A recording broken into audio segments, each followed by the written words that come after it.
बिमला जी के घुटनों में तकलीफ रहती थी, जिसके कारण वो चल फिर नहीं पाती थीं। घर में उनके अलावा उनका बेटा सतीश, बहू रूपा और एक पोती आयशा थी। सतीश की शादी को 6 साल हो चुके थे। पिछले 5 साल तक बिमला जी ही पूरा घर संभालती थीं।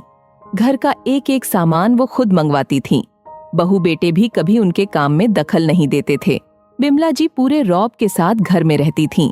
सतीश और रूपा पर पूरा कंट्रोल रखती थीं। कहाँ जाना है, आज घर में क्या बनेगा, घर में कितना राशन आएगा। साथ ही सतीश की सारी सैलरी का हिसाब भी वे अपने पास ही रखती थीं।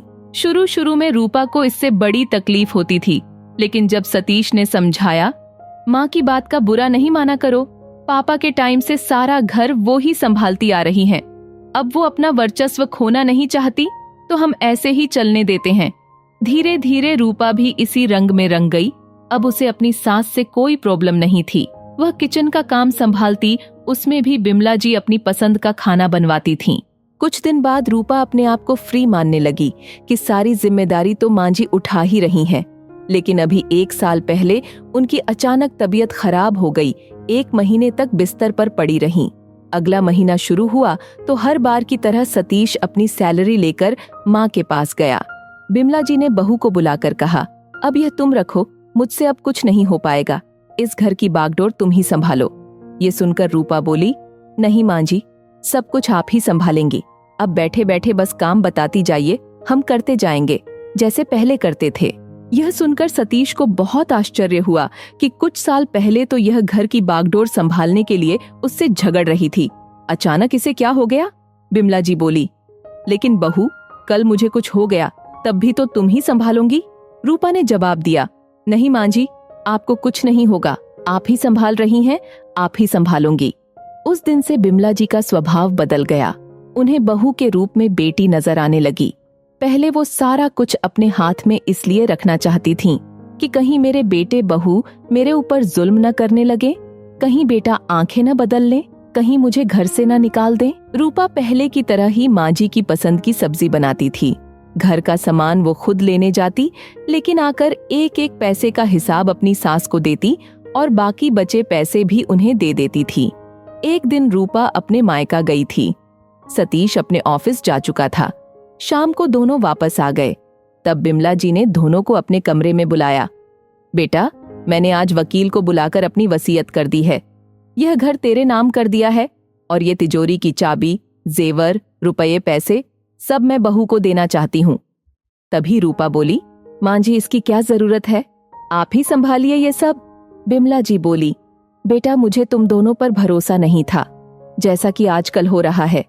बुजुर्गों के साथ बुरा सुलूक किया जा रहा है, मैं उससे डर गई थी, लेकिन अब मुझे तुम दोनों पर विश्वास है, इसलिए मैं ये सब तुम्हें सौंप देना चाहती हूँ।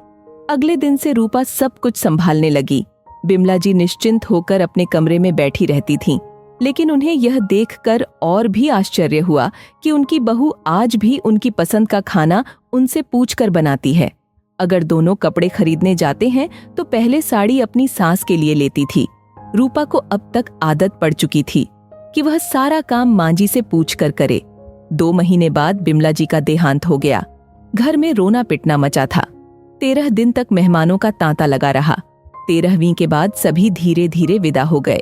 सतीश अपने ऑफिस चले जाते, रूपा और उसकी बेटी दोनों घर में अकेले रह जाते। लेकिन रूपा को कुछ भी ध्यान नहीं रहता। वह कुछ भी काम करने से पहले, जहां तक कि खाना बनाने से पहले भी माँ जी के कमरे में पहुंच जाती उनसे पूछने। खाली पलंग को देखकर उसकी आंखों से आंसू बहने लगते। एक दिन वो उस कमरे की सफाई कर रही थी, तभी उसे एक खत मिला। उसने खत पढ़ा तो उसके ही नाम था। उसमें लिखा था, बहू, मैं जानती हूँ तू मेरे जाने के बाद भी मेरे कमरे में मुझसे पूछने आएगी कि माँ जी क्या बनेगा, क्योंकि तुझे मेरी आदत पड़ गई है और आदतें इतनी जल्दी नहीं बदलती। लेकिन बेटी, अब अपनी गृहस्थी संभालना सीख ले। अपने तरीके से अपनी गृहस्थी चला। हमारा समय और था, तुम्हारा समय और है। अपनी पसंद का खाना, बाहर घूमना, अपनी पसंद के कपड़े खरीदना, ये सब तुझे अकेले ही करना होगा। मेरी बातों से कभी तेरा दिल दुखा हो तो मुझे माफ कर देना। मुझे पता है जब तक मैं थी तू बेफिक्र थी, लेकिन अब तेरे सर पर छत नहीं है, तुझे ही छत बनना पड़ेगा, जिसके नीचे तेरा पति और तेरी बेटी सुरक्षित रहें और बेफिक्र रहें। मुझे पता है यह तू अच्छे से कर पाएगी।